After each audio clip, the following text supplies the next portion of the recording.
This is the most important waiver wire week of the entire season so far. There are a ton of great players available. A lot of things just happen in week 4. And in this video, we'll be talking about the 10 wide receivers you need to be targeting on the waiver wire this week. And we'll start with the guy who was in this video last week as kind of a sleeper, a deeper league ad, but now he needs to be rostered in all leagues. And that's the Panthers' first round rookie wide receiver. He's a top ad this week, Xavier Legette. This dude's available right now in 80%, over 80% on some sites of fantasy leagues. Now we knew that Xavier Legette was going to see a larger role because of this right here. Adam Thielen injured his hamstring. He was placed on the IR. He's going to miss at least 4 weeks. This is the first one. This is an older receiver, 34 years old. There's a chance he misses even more time, which opened up the opportunity for Xavier Legette to see more time. He filled in for Thielen back in week 3 when he left early with that injury. And in week 4, he kind of exploded because the usage was there. According to PFF, he led the team in snaps, 61 snaps, more than Diontae Johnson, who left for a couple of seconds or a couple of snaps because of an injury, led the team in routes with 37, ended up earning 10 targets in basically his first real start in the NFL is fantastic and should not be slept on. You can see the usage right here. He went from being a part-time player, 51% of the routes, just 6% of the targets, to immediately seeing 24% of the targets, second on the team behind Diontae Johnson, who once again saw over 30% of the targets. We know Diontae is a stud, but this offense under Andy Dalton now in the last 2 weeks is averaging 30 points per game, over 250 passing yards per game, which is a lot based on how the NFL is going right now, meaning their number 2 option, Xavier Legette, is valuable. Now, this quality usage led to a great fantasy day. You can see these 6 catches for 66 yards and a touchdown on those 10 targets. He puts up nearly 20 fantasy points. Also, another area where you saw him used in college, 2 rush attempts for 10 yards. That's sneaky usage every single week. If you can get an extra 10 to 15 touches on the season, why not? We take that. Now, in this game, you can see that he ended up catching 6 of his 10 targets, but he did have a couple of drops. And that's really what you'll see out of a rookie. It was nice to see, though, after the game, Dave Canales, the head coach, basically just kind of called it how it is. Secure the catch and then be special after that. He went on in this to basically praise the day that Xavier Legette had. He did not see concern that Legette dropped 1 to maybe 2 balls, depending on what you kind of view as a drop. And for the most part, drops aren't sticky. Week to week, they might happen. It could just be a thing. It could just be random, but they don't continue to happen every single week for players. Now, what I'm most impressed by is the way that they're using Xavier Legette. And you can watch a clip right here. This is from last week, but this was similar usage that we saw this past week. This is the 11 personnel. You'll see Xavier Legette crossing over the middle of the field here. He stops, run after the catch. Run after the catch is a big one. This is a 30-plus yard game for him back in week 3 after Adam Thielen left that game. And in week 4, we saw not 1, not 2, but 3 types of plays like that over the middle of the field, 1 on a key 3rd down. And I bring that up as an important part because that's what this dude did in college. He's big, he's fast, and he produces yards after the catch. It's great to see them utilizing that skill set now in the NFL. And like I mentioned, he's big, 221 pounds. I mentioned as well that he's fast. This dude is extremely unique. 4.39 speed. Just for reference, like usually if you're around 180 to 200 pounds, you can probably run a 4.39. He's 220 pounds running a 4.39. 98th percentile. That's top 2% speed ever for a guy his size to attend the NFL Combine. That's fantastic. And this was a guy who had knocks on him because it took him until his 5th year of college in 2023 to break out, where he had over 1,200 yards, where he averaged 7.7 yards per catch. He was great out there, but the reason why it took him so long to break out, he was in a motorcycle accident midway through college that he had to recover from. He lost both of his parents, both entering college and during college. So yeah, there were some reasons why. Let's add some context to the numbers in college, right? But you can see here also, Xavier Legette, he did not practice a lot in the preseason and camp because he was dealing with hamstring tightness. They did not want it to go out there and potentially pull the hamstring, and now you're out maybe at least a month to start your NFL career. So he didn't really have a nice ramp-up period. He's getting his ramp-up period right now, and in his first start, he just popped off for nearly 20 fantasy points. So Legette is a priority ad for me this week, but the guy who's the number 1 wide receiver ad has to be Dontayvion Wicks of the Green Bay Packers. And yes, Dontayvion Wicks is currently available somehow in 86% of fantasy leagues, coming off of a week where he just put up 20 fantasy points. And the reason why we saw that increase in production was because there was more usage, because Christian Watson was carted to the locker room on Sunday. We ended up getting a little bit more information about this. You could see while the injury happened, Edwin Portis, a great follow on Twitter, FB Injury Doc, says it's a potential high ankle sprain.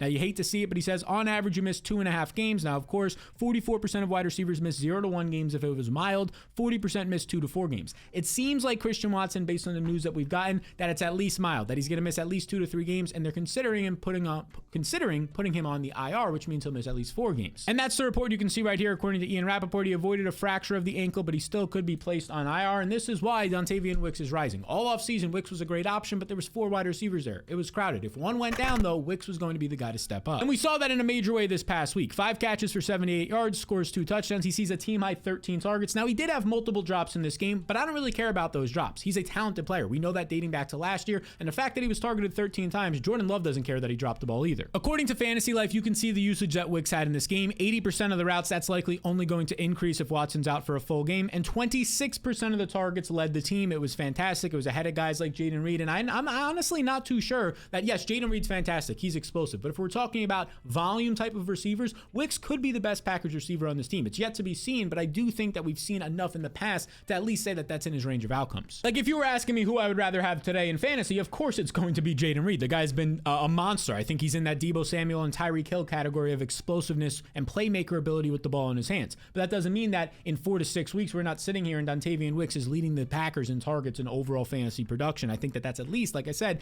in the range of outcomes, because the bigger story here is not that Christian Watson went down. He was already starting to slowly lose his role to Dontayvion Wicks. It's the fact that Dontayvion Wicks just broke out in his first chance to this year. And yes, he had the drops in that game, but this is a great stat by Jacob Gibbs on Twitter. Dontayvion Wicks falls into where he falls in terms of fantasy points per route run since the start of last year, his rookie season. Look at him right here. Dontayvion Wicks, fantasy points per route run, his efficiency, his production in fantasy. The only guys higher than him, DK Metcalf, Devontae Adams, Chris Olave, Jamar Chase. He's ahead of guys like Tank Dell, Devonta Smith. He's literally top 5 in the NFL in fantasy points per route run since he entered the NFL. Again, that's ahead of Jayden Reed. That's ahead of a lot of other receivers in the league, and now he's going to start to run more routes with Watson injured. And the schedule is as good as it gets. He has a matchup against the Rams next week, the best matchup currently in fantasy. A matchup against the Cardinals after that. We just saw the Commanders torch them, and Terry McLaurin had another nice game. That's a nice matchup. Texans is a fine matchup. Jaguars is a great matchup. The next month of the season might be the best schedule for any team is the Green Bay Packers wide receivers, and Dontayvion Wicks is available in nearly 90% of leagues. He's by far the priority right now. I think he takes this job and doesn't look back at Christian Watson. I think you get aggressive with your fab budget and go and get him. Now, Wicks is my top waiver ad, but if you want to see exactly where every single player at every position ranks this week on the waiver wire, well, I've made a tool for you that 20,000 other people are currently using. This is last week's waiver wire tiers. You can see it right here, every single position. Up, there you go, every single position. If you scroll here, I rank up to 20 to 25 running backs and receivers, a bunch of quarterbacks and tight ends as well. This is in my fantasy blueprint. And the waiver wire tiers are just one small piece of what you get in that blueprint. You get my trades tool, rest of season rankings, fantasy rankings and projections for every week, game by game matchup notes, and a whole lot more. Now you might be asking, how do you acquire the fantasy blueprint? There's just 2 simple steps you follow right here. How to get access, there'll be a link in the description below. And here's the big thing. If you don't make your fantasy playoffs, you sign up through one of our 2 partners. If you don't make your fantasy playoffs, I'll just refund your one-time payment of $10. 100% refunded. All you do is sign up for one of our partners right here. Again, this is all linked down below. Underdog is one of them. Better is the other. And that makes this a completely risk-free offer. You can see that right here, risk-free through one of our 2 partners. So when you sign up through one of our 2 partners, it's a one-time payment of $10. You don't make your fantasy playoffs, you get that right back. Otherwise, you make your fantasy playoffs and you push towards that championship. So to get access to your fantasy blueprint today to smack around your league mates with and join 20,000 others that have the tools that I use in all my leagues, you can scan the QR code that's been on the screen right here or click that link in the description below. Again, take that info and smack around your league mates. Now, the next situation we need to talk about is Rashee Rice, who has feared to have suffered a torn ACL. As of this recording, that is the assumption I am going under, that he did indeed tear his ACL. These are tests that normally could be done on the sideline in the locker room with very high accuracy ratings that the ACL is indeed torn. So let's assume he's out for the season. Who's the guy you want to pick up? Well, right now, I think that the leading candidate on this team for the Chiefs, assuming that they don't trade for a player, more on that in a second, is Juju Smith-Schuster. And am I excited about that? You might be asking. The short answer is no. Because, yeah, we can look back at Juju Smith-Schuster when he was on this team in a very similar role as a slot wide receiver when they were seeing a lot of 2 high safeties, and he was a top 36 overall wide receiver, averaging 11.6 fantasy points per game while only scoring 3 touchdowns per game. But the problem now is he's a couple of years older. Not only is he a couple of years older, he's dealt with a nagging knee injury that is a serious injury these past couple of seasons. And I just don't trust the dude. So I think what you're going to see and what you saw this past week was Travis Kelce's going to come alive. He's going to be a lot more involved in the offense in the short passing game. The team's just going to run the ball a whole lot more with 2 to 3 to 4 different running backs. Xavier Worthy, maybe his role evolves. We know what Justin Watson is, not a target earner. Not really sure I want to get there. Sky Moore struggles in the NFL. Struggles continued this past week when he filled in for an injured Rashee Rice and dropped what would have been a first down, potential touchdown as well. So I'm looking at this right now. McCole Hardman, no. The fact that they don't have Marquise Brown is brutal for them. They're just down to these dudes. Like, yeah, Juju Smith-Schuster is going to be the 1-for-1 replacement. Ran nearly 55% of the routes this past week in replacement of Rashee Rice. But how much juice does he have? As I mentioned, Travis Kelce will be that priority yet. Had his best game of the season, 89 yards on 7 catches. He's now going to become that fixated piece of the offense when we're scheming in production. It was Rashee Rice, because Rashee Rice, just let's call it what it is, at this stage in his career, career was a better player than Travis Kelce in that role over the middle of the field. But now Rice is gone. The only other scenario we can see, as my friend Zach Savage points out right here on Twitter, make sure to follow him and his fantasy page, Fantasyland as well, or his YouTube page. Amari Cooper, this is already stuff that we're seeing now discussed elsewhere. Zach kind of had it first, I believe. Cleveland 3-1. Deontay Johnson is an option as Carolina is 3-1, although that's an exciting team and they just paid for him, so I don't know how much that they want to deal him. DeAndre Hopkins, there's also Treylon Burks on the Titans. So these are all guys that maybe become interesting. You would have to trade for them in your fantasy league to acquire them. Right now, the only ad I'm looking at is Juju Smith-Schuster, but he's not a priority ad. He's not a top 2 ad at the position this week, so don't blow your budget on him. Somebody that is basically a borderline priority ad for me, though, is Josh Downs, because he just had a pretty big week, and I would say a monster week, and is still available in 80% of leagues. Because Mr. Josh Downs went out there in his second game back from injury, and he ends up posting 8 catches for 82 yards. He scores a touchdown, puts up over 20 fantasy points, is a top 10 wide receiver as I record this on Monday late afternoon before the Monday Night Football games start, a top 10 wide receiver on the week. And the interesting thing was, right away, Joe Flacco came in for Anthony Richardson, and on that first drive, he was targeting. Flacco was targeting Josh Downs, ended that drive with a touchdown to Downs. And now through 2 weeks, he's only played in 2 games this year. He came back from the injury right in week 3. Downs has seen a 29% target share in week 3, led the team ahead of Michael Pittman, a 33% target share in week 4 with a totally different quarterback, once again led the team ahead of Michael Pittman. And these were the reports we were getting in the preseason. All the reports were the best player in Colts camp is Josh Downs, not just at the wide receiver position, ahead of Michael Pittman overall, and then he got hurt. But now we're seeing him come back, and he's producing like the best wide receiver on this team. At the very worst, he's a top 2 option in this passing attack with Michael Pittman. I think it's kind of being proven that he is the number 1 option based on these last 2 weeks. Alec Pierce, early in the season, people were like, why isn't Alec Pierce on high up on your waiver wire tiers? He just scored a touchdown. He had a big game. Because it's not sustainable. Because when a guy like Josh Downs comes back, Alec Pierce takes a back seat, and that's exactly what we've seen these past couple of weeks. You can see Adonai Mitchell, still an interesting player, obviously a dynasty hold, somebody in deeper leagues that I do think has a chance later this year. But at the end of the day, it is a Josh Downs show. I can't believe he's still, as the 3rd week in this video, available in over 80% of leagues. He is a priority ad. You can literally start this dude next week and feel good about it. Now, of course, the big question here is what's up with Anthony Richardson? He entered the game, he got hurt, he left, he came back, he got hurt again. It says that Anthony Richardson's hip is just sore. It's a hip pointer. It's not a major injury. He could maybe miss a week, so we'll have to track the injury reports here. It's a matchup against the Steelers, which in general isn't great. He just couldn't push off of it in that game without a ton of pain. So again, he's not guaranteed to play next week in week 5 against the Steelers.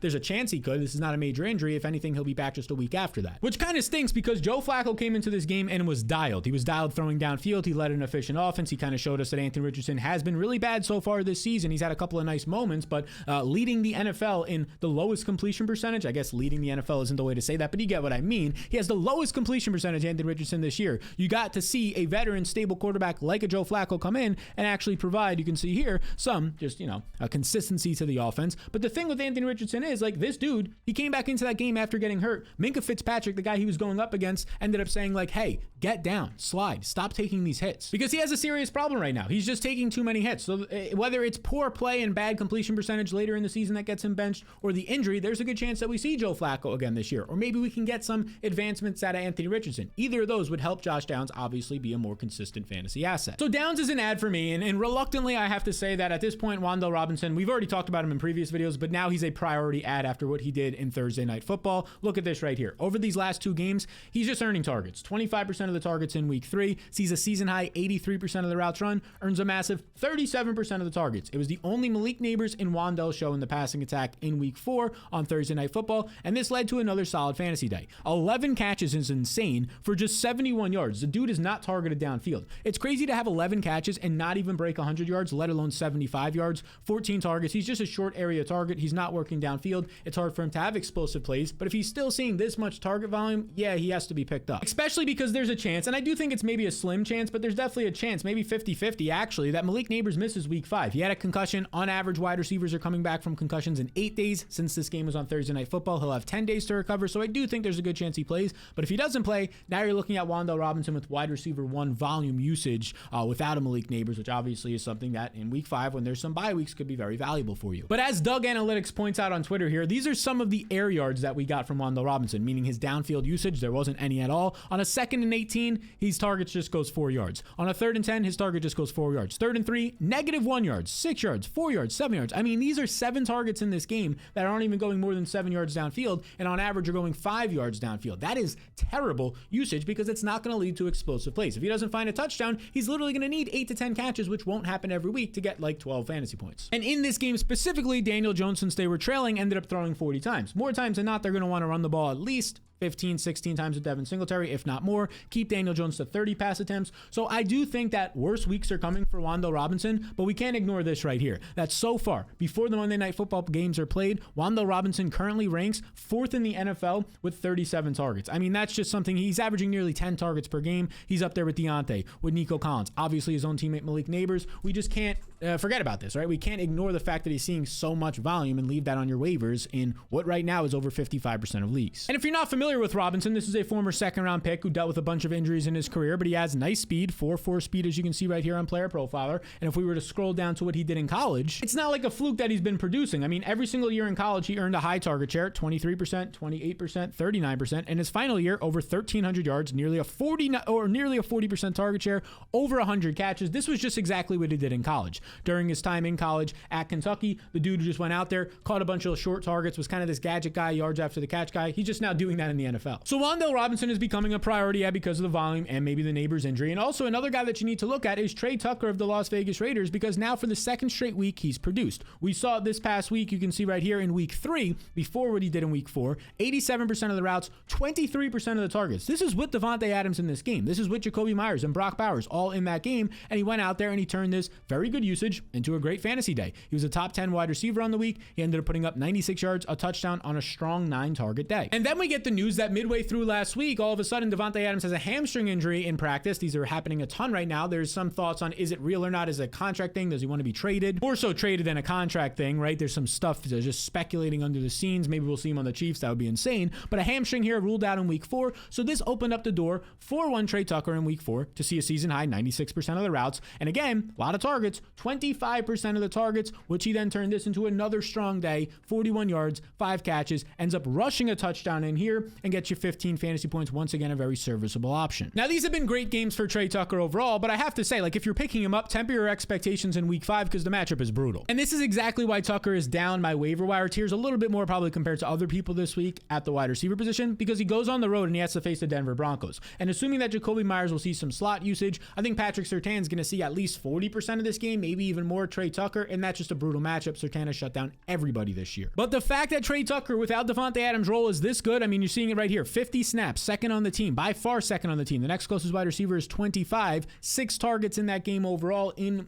what was a solid performance, finds the end zone, gets used on the ground. The fact that he's seeing this type of usage right now, Gardner Minshew and him are developing what seems to be a nice connection. Trey Tucker is a talented young player as well. It's not like he's an old guy just popping up out of nowhere. Like, no, this guy was a 3rd-round pick last year out of Cincinnati. This guy was drafted, and a big reason why was his downfield usage. This was a guy that produced at Cincinnati, and he has 4.4 speed. Nice production as well at Cincinnati for what their offense in the passing game was doing. So yeah, I do think that this is a guy we have to call out. He's had back-to-back performances where he's found the end zone, strong target volume, and Davante Adams' injury is week to week, probably going to miss at least another, maybe 2 more games. Now, before we move on to this next 6th-round rookie that, yes, he's an ad this week, I got to let you know, 67, 68, whatever it is, percent of you are not subscribed. We're at the point in the video, people, here it is. You know what it is if you're a true watcher. The gentleman's agreement. We shake on it through the camera. If you made it this far, you find this video helpful, intriguing, appealing, whatever it might be, hit the subscribe button so that you pay it back to me for all this information. It really does help our channel grow. We build a bigger community here, and everybody wins because I can put out more of this content, even more in-depth than I already do. So at this point in the video, you take 2 seconds. There it is, the gentleman's agreement. Go ahead and do it. I appreciate you. Now, the rookie I'm talking about, 6th-round rookie, Jordan Whittingham, the guy who had a ton of preseason hype, had a great preseason with the Rams.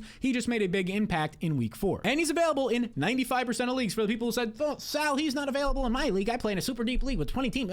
96% of leagues he's available in. Now, we got to see it a little bit last week, 34% of the routes. We thought we would see it a lot more in a game where Cooper Kupp wasn't fully out there, but in week 4, we saw it. 97% of the routes, an every down player, an insane 30% target share in this game. So we got a very nice roll out of him, and it translated to fantasy production. Now, only 12 points, but overall, 8 targets led the team, 6 catches for 62 yards, in what was a difficult matchup on the road against the Chicago Bears. I thought this was very encouraging usage. And before that week 4 game, we got the news that Cooper Kupp's ankle from Jay Glazer, he's expected to miss at least 2 more games. So there's a chance he misses 3 to 4 more games. And if we pull this up for Puka Nacua, expected to miss at least another month. So if it's at least another month, there's a chance that he misses 5 to 6 weeks. And if the Rams aren't even in it, do they just shut the young player down? I say all of this because it means that Jordan Whittingham, who's 205 pounds, a nice size wide receiver out of Texas, has solid speed at 4.52 for his size. He's known for his agility. He's a player that I think you need to be adding and taking seriously right now. If you're not familiar with this player, he was a guy who won at all levels of the field, especially the short areas due to his agility in college. And he was a 5-year player at Texas for all 5 years. years. And if you look at the production, you'll be like, oh, Sal, none of this production was great. His best season was 652 yards. Last year, only 505 yards. Yeah, well, last year he was playing alongside